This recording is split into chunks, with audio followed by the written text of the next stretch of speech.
Are you ready for your next giddy fucking person? Yeah. Fuck this next guy. Give it up for Mike Recine.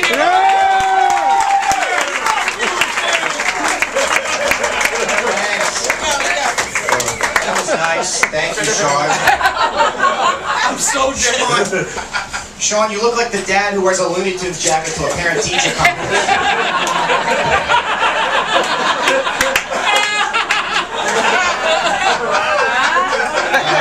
Mike Lawrence is here tonight. Before Mike had a nice little career in comedy, he worked full-time as a freeloading piece of shit.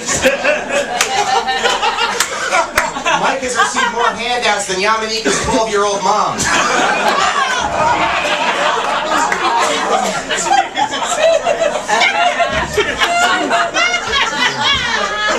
Mike is moving to LA so he can finally be where he belongs, waiting for a ride in a gas station parking lot.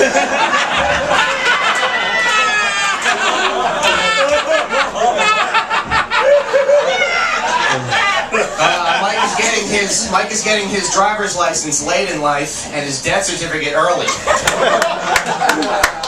Isn't it funny that Lawrence refuses to eat vegetables and he's about to turn into one?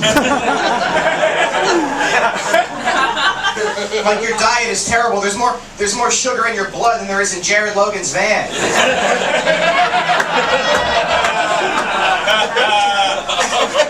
And Jared Logan, doesn't Jared's face look like he should be welcoming you to a carnival?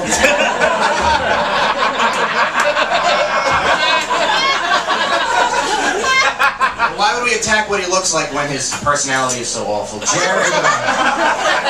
Jared is such a snob. The only thing he doesn't look down on is the scale in his bathroom.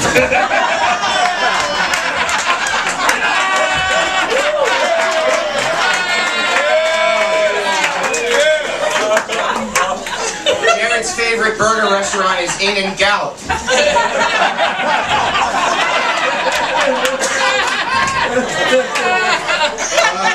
Jared just got engaged to Kara Clank. You know, even though Kara is very dominant and bossy, you know, Jared still wears the assless pants.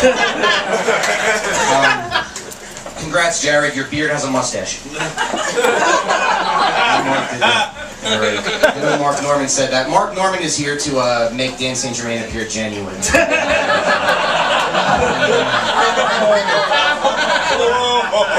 Mark, I wanted to write a joke about you, but I've known you for 6 years and I know nothing about you. It's like roasting a cartoon character. Actually, that's not true. I can watch cartoons for an hour.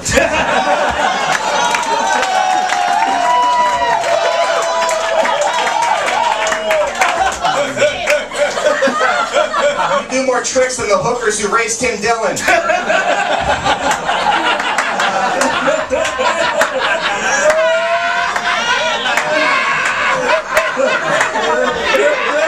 A lot of these to get through, so it's also Comedy Central. Thank you guys for showing up unannounced. I'm glad you're giving attention to bearded faggots who don't need anymore. How many more fucking nerds are you guys gonna put on TV this year?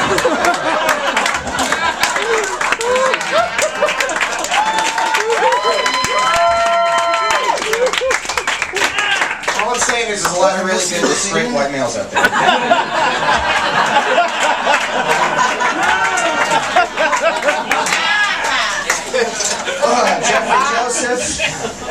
Jeffrey Joseph's career is a lot like slavery. It was a long time ago. He was forced to do degrading things he didn't want to do, and there's little evidence that it actually happened.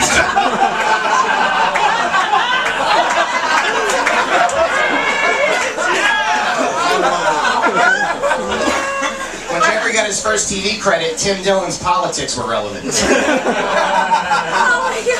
And Tim's here tonight. I didn't want you to skip him. Tim, every time you get a laugh, an angel gets a chest pain. Tim is a big conspiracy guy. His latest is that the government is stopping him from wearing clean pants.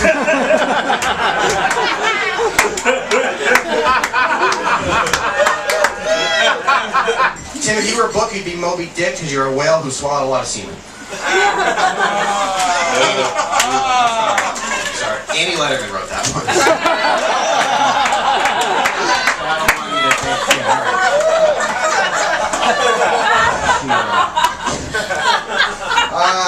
Taylor Ketchum is here somehow. Taylor spent the first part of his life higher than Sean Donnelly's blood pressure. He was addicted to heroin, and now there's a new habit he can't shake, and it's bombing. Taylor, you've put more harmful chemicals in your body than there are in Yamaika's favorite snacks.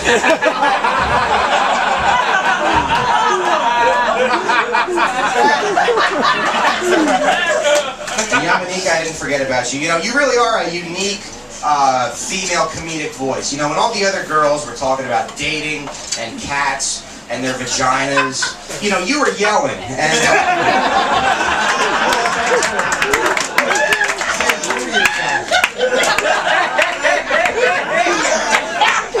you are louder than the screams coming from Jared Logan's closet.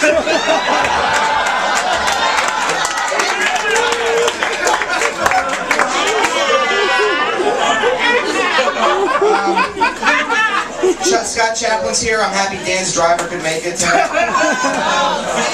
Scott has the mind of a school shooter and looks like the first kid on his hit list.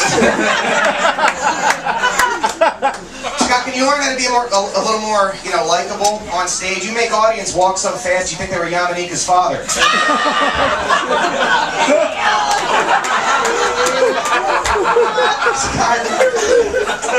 and I are writing a press packet together for him to get more work. I want to read it to you. Scott Chaplin has a 2008 Honda Accord.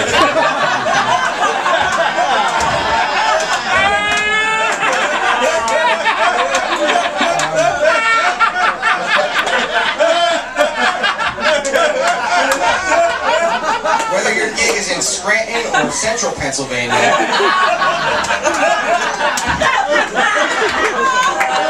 Scott will drive you there for the low, low price of a guest spot and a chocolate milk. All right, we can go to Dan. Dan, thanks for having me on here. Dan, what you lack in tact and social grace and impulse control, you make up for in head size.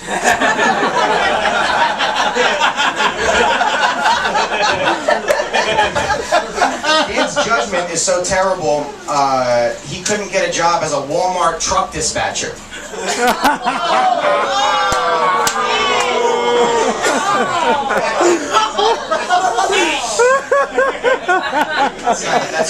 That's what happened.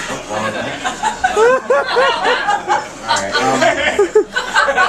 Dan, you have to say everything that's on your mind all the time. I bet there's Bangladeshi public pools with better filters.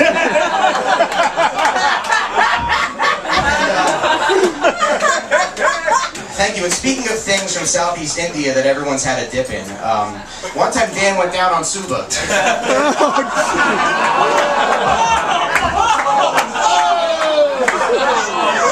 And now I finally understand honor killing.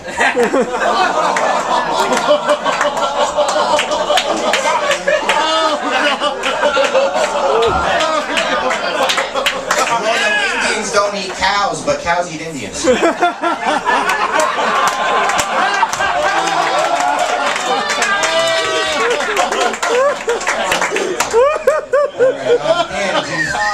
Do you have to keep shitting where you eat, Dan? Female comics find you more invasive than Andy Engel's emails.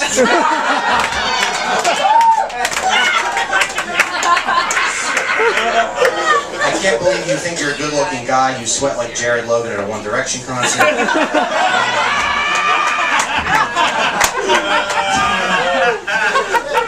Dan and I go way back. He used to be sort of like a comedy mentor to me, but it's really hard to look up to someone who's passed out in your shower with no pants while you're cleaning up their vomit. Dan's relapses are like Stand Up for Diversity. Enough already.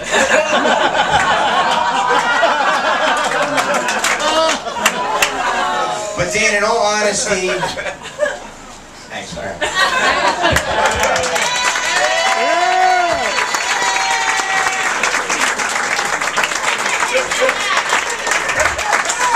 Recine.